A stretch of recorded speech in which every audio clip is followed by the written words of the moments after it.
This time on Woody's Garage, we are still trying to find an engine for the Bronco. So today we're into ripping down this 5 horsepower HS50 Tecumseh to use in the Bronco, I think. Pulled off a few things, idler pulleys. You can see this little shaft right here. This has got to go.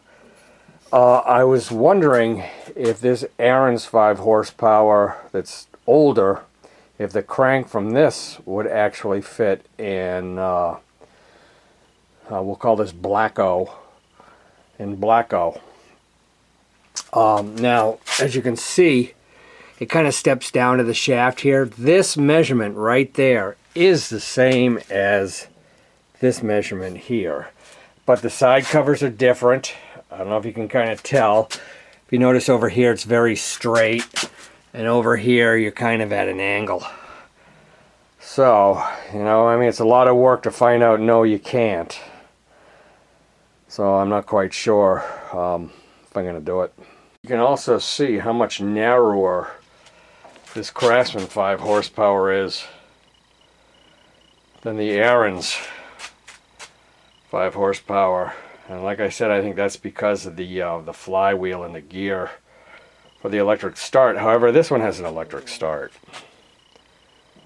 So, I mean, with that in mind, it probably means that this has the Blacko has a shorter crankshaft.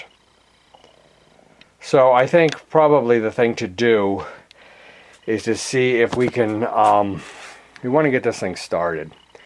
And then we want to see if maybe we can bring down the crankshaft to 1 inch or maybe 3/4, or, you know, if we screw up along the way, maybe it'll get smaller and smaller. Who knows? Here's another odd thing about Blacko, is the oil drain comes right out to the side out here. It looks like they just went in far enough to bypass. I think I can feel threads in there. The original drain. That's pretty strange. Also, I want to change this pull start so that it doesn't face this way. That's kind of terrible.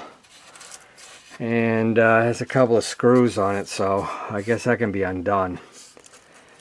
Let's see. Let's take it off. Gadzooks, look at that flywheel. Man, is that crude looking. Not many fins, although you got a big fin and then the little fin in here. But this is where the old screws were, was here and here. And then you see some kind of locating pins, like there, there. So you can switch this around. When I got this snowblower, I did have it running. It like started right up. Oh, felt very strong, but it was all rusted out. So I want to see what's in the excuse me, in the bowl. Some dry stuff. That's really strange looking stuff. It's a nice bowl though, because it's got the drain on it. The float. Yeah, it's the same thing. It looks kind of like, it's the same as that the red Briggs. You know, kind of like lead. I think that's what it is.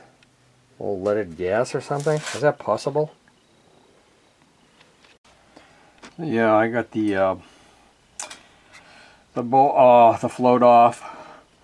Everything out of the bowl. Doesn't look too bad. Like I said, this thing ran, and I'm debating right now, you know, to pull everything off of it, because yes, I'm going to use it for the Bronco, or leave everything on and have it running, so you can cut this stuff down while it's running before you pull it off. So, and I think that's what I should do. I hear this sound here. I mean, that's got to be the electric start. And so let's take a look at that for a second. Yeah, I think that's where the sound's coming from. You know, probably the Bendix gear is sticking out a little bit and rubbing against the flywheel. So we'll take this out. Well, look at, I've never noticed that this tab actually is supposed to go under that. Huh, what do you know?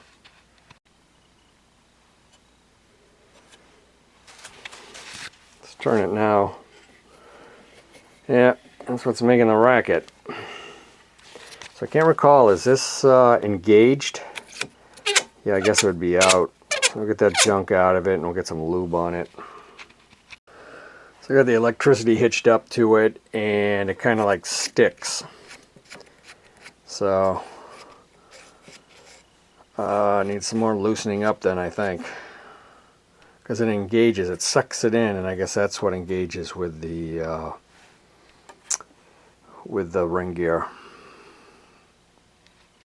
Okay, we remounted the electric start. It's cleaned up. It'll work just fine. It's about 90 plus degrees today, and it's like 70% humidity. It is vulgar outside. So I'm going to wait till we get a little bit of shade, and that's why we got the electric start, so I don't have to pull. And I'm going to put the carburetor back together after lunch, and we'll see if we can run this thing. Okay, we're outside. I put some gas in it. It's not leaking or anything. Put the throttle up, the choke on, and use the electric start because it is hot. Let's see what happens. It's going to start right up.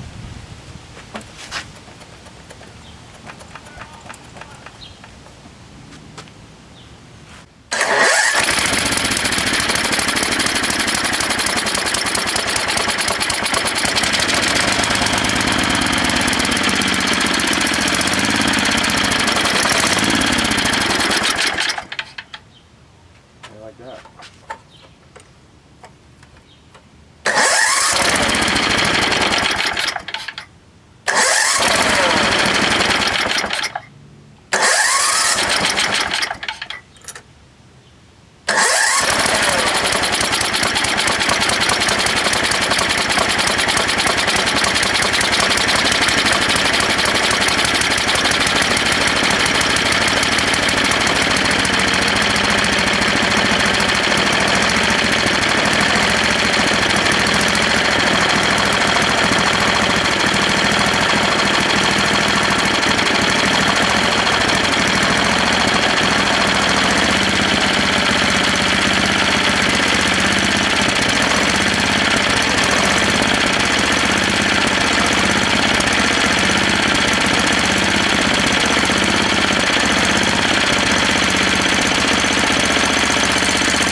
Kind of starving for gas, but it runs.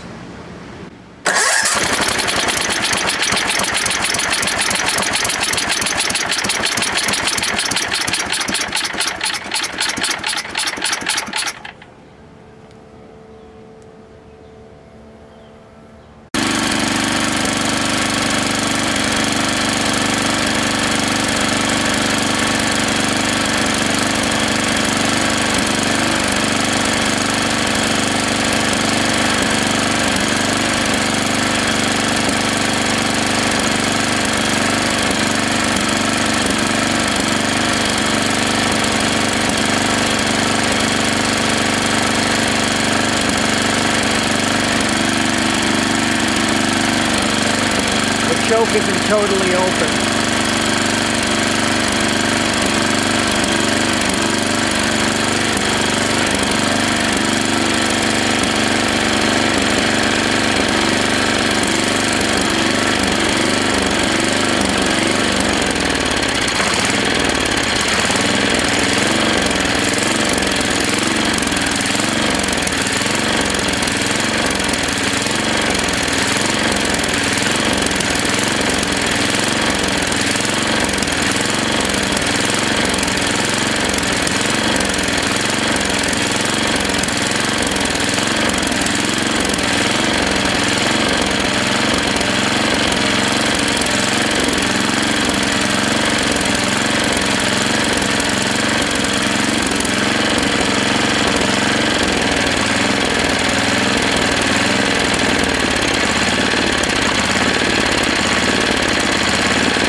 I just hit the crankshaft lightly with the file.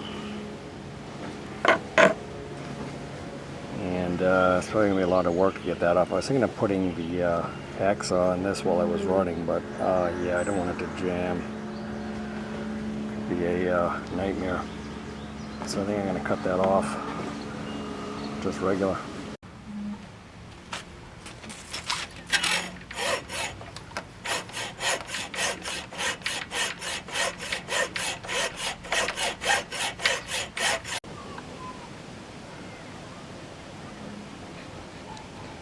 Filing, it'll look nice and flat. Well, if you look at the engine, you might never even know it was there, but it's not smooth, but it's good enough. Jesus, it's at 1 inch. Wow. Get rid of that rust, put it right down to 1 inch. Hey, maybe I'm golden.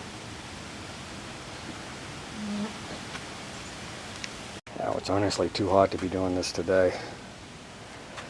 But so now, this shaft is 1 inch. How much keyway do I actually need? Depends what I put on here, right? How long is the shaft actually supposed to be? How much do I cut off? But when I first measured this, it was like 1 1/8 or 1 1/16, and that came right down to 1 inch. Like, I'm glad I stopped there. Yeah, the shaft is 3.5 inches, and I just measured the other Tecumseh 3.5. And it's 2 1/4.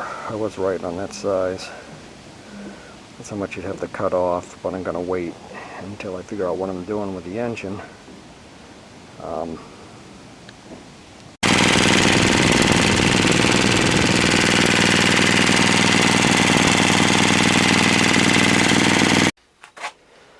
Okay, today on the Tecumseh 5 horsepower, we pulled off the gas tank. We pulled off the electric start. These bolts felt like they were just going to snap. They felt like they were going to melt, if you know that feeling under your hands, like they're, just going to crush. So, we'll see if, maybe we'll end up cutting this thing off or something like that and just leaving it so we don't, break them off. Okay, here's the 3.5 on the right and the HS50 on the left. Believe it or not, they're the same width from side cover to pull start. From here to here. I'm not counting the shaft or anything. And they're the same height. But the HS50 definitely looks bigger, doesn't it?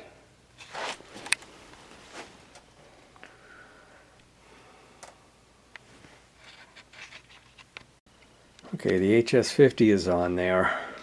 Pretty much the way the 3.5 was. Is it an HS 3.5? I really don't know what it is.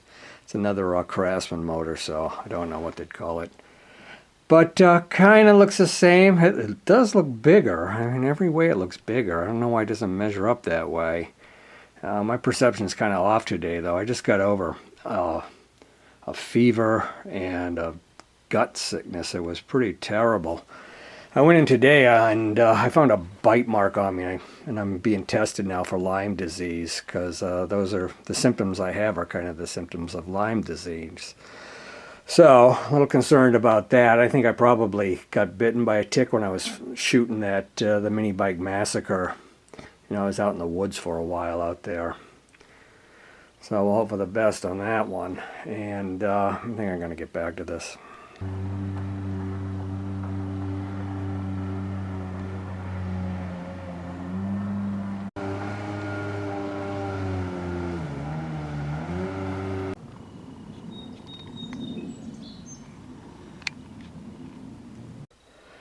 Back on the Broncco here today, and still trying to figure out what to do.